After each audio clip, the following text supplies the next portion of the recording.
During my time in the land of freedom, eagles and coke, my American friend introduced me to not one franchise, but two. She had this little game on her Mac called The Sims 3, which I immediately took a liking to, but the rest of my family didn't. I mean, who wants to play a game where you can starve, drown and burn people, all while laughing like a maniac? Me. I've been playing since 2010, and forgive me for sounding a bit boastful, I almost know the game inside out. I have many memories of things I've discovered throughout the years, including the abandoned mine with haunted eyes, the gothic vampire fish, and the legendary money tree, which I make multiple reference to on an almost daily basis, because, money trees are what you need in a reality simulator. If you've been living under a rock in a nuclear bunker and don't know about The Sims, it's basically where you can create your own victims, I mean families, and control their lives. You can either play like a normal human being and attempt to make your Sims happy, or create elaborate death traps for them.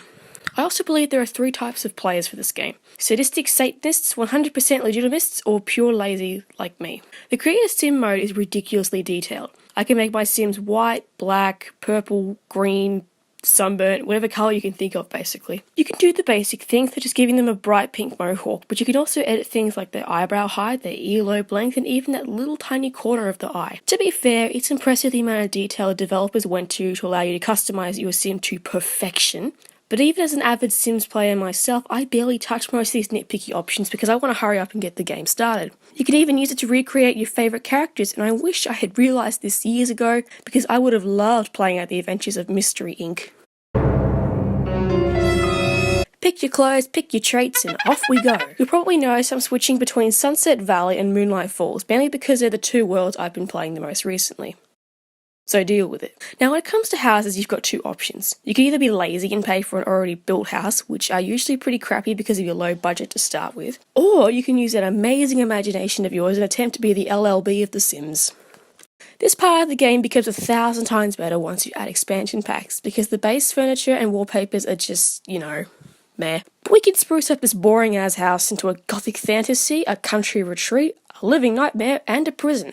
The choice is yours. You can also incorporate your own storylines in if you want, which can be incredibly time consuming, as you have to go through and swap between households and create multiple Sims. But it means that the X-Files fantasy you've been dreaming about since 1998 can finally come true. Does anyone still watch the X-Files? I don't know.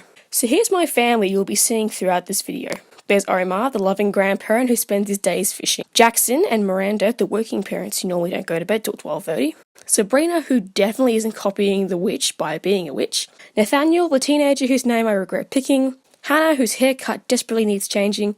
And Kimberly the cat, who I can't stop going at. You can also choose so many career options for your Sims. I've had Sims in the past be journalists, policemen, musicians, and maybe a couple of criminals or two.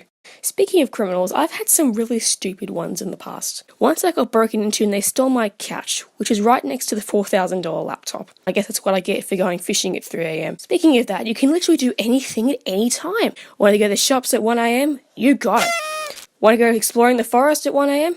You got it. Want to go harass your friends at 1 AM? Actually, you can't do that. They get really cheesed off if you ring them past 10 PM. That's another thing. Sims have really, really weird routines. Even if you send them to bed at normal people time, so about 9 to 10 PM, they will still wake up and even make potions at 4:30 in the morning. Who does that? And for a life simulation game, it's hard to become immersed when they're getting at the cracker sparrows and taking half an hour to take the rubbish out. I mean, seriously. But hey, look, I made a bird friend, so this is truly a glorious day. And what shall we name this amazingly cute new friend? Bonza. This timing issue can become a major problem, especially if you forgot to make your Sims have a shower before work or school, because then they sometimes forget and you have to remind them and go, oh wait, I have obligations. Look at our family. What the hell is that? Santa is real, kids. There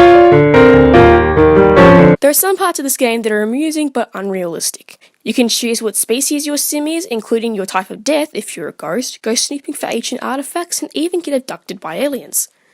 So that's cool. But those are only present if you have expansion packs, and I highly, highly recommend getting some more because you will exhaust the base game very quickly. They provide more furniture, more jobs, more hairstyles, all sorts of things.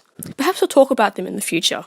Hint, hint, hint, hint, hint, hint, hint. Plus, especially since The Sims 4 was released, the price of Sims 3 expansion packs has dropped on eBay, so you can buy them without breaking the bank. Just cleaning up my slub of a house. Who the hell is that? I don't care if I spawned you just to get this footage, get the fudge off my property. If it isn't obvious enough already, I highly recommend this game. Now, I haven't played the first two Sims games, so I can't compare them, but I'll forever consider this to be my favourite. Even better is the Edit Town mode, where you can place families in buildings where you wish, as well as remove them.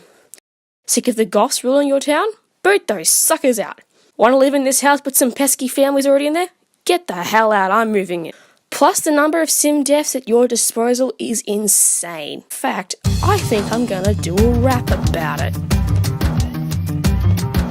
Aussie in the house. Old age, can't swim, can't eat. Broken TV, fiery hell, decay and smell. Thing from outer space, magic trick mistakes. Got rich from a witch, ate some candy, ice and diddy. Blunt force trauma, grandpa dead. Dehydration, Poseidon's wrath. Upset jaws, mining fly, hologram or gravity defy.